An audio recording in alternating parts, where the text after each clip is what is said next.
yote bro. Kama sipo nimelenga huko.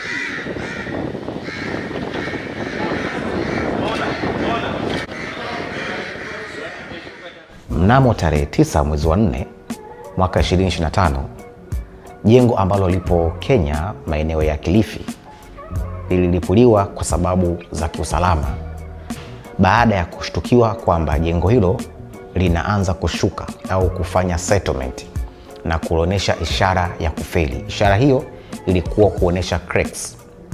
Lakini inavyosemekana ilianza tarehe 2 mwezi wa 4 na kuja kulipuliwa tarehe 9 mwezi wa 4. Tunaweza tukapita katika kujua, je, ni sababu gani ambazo zimesababisha ghorofa hilo lenye ukubwa wa floor 11 kulipuliwa na kutengeneza hasara kubwa kwa client, ila kutengeneza faida kubwa kwenye jamii, kwa sababu yamkini lisingelipuliwa ingetokea disaster kubwa zaidi katika jamii. Karibu nikuelezee.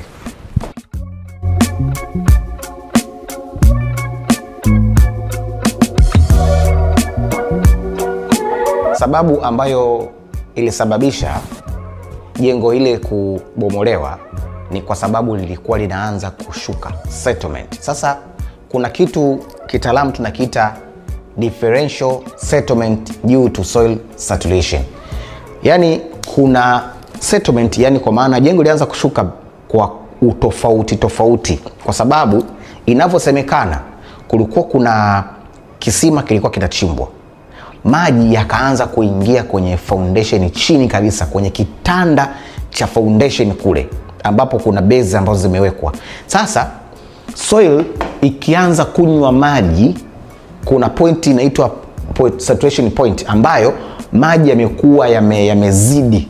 Sasa ule udongo unaanza kupunguza bearing capacity yake, loss of bearing capacity.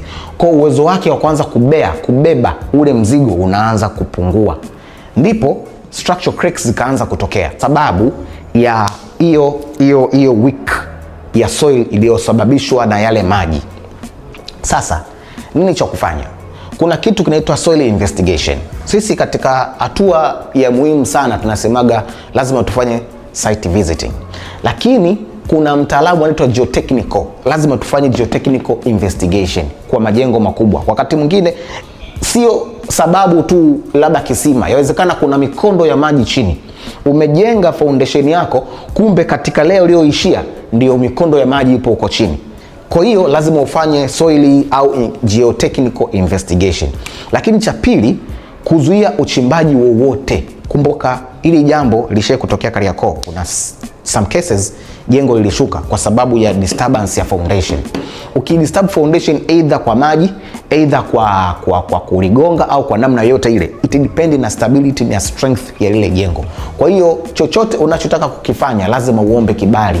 Ndio maana kila unachokifanya kwenye uchimbaji, kama una kitu kingine, lazima upate kibali kwenye taasisi husika. Lakini jambo lingine ni mifumo mizuri ya kuondoa maji. Maji ni adui mkubwa sana wa majengo au ujenzi wa barabara. Ndio maana tunatengeneza barabara, kuna kitu kinaitwa side drain. Side drain inasaidia maji yasiruhusiwe kwenda chini, yapite pembeni, yaondoke. So hata majengo pia kuna namna ya kutengeneza drainage system ili maji yasiende kuathiri foundation kule chini. Lakini ujenzi wa msingi imara ni kitu cha maana sana.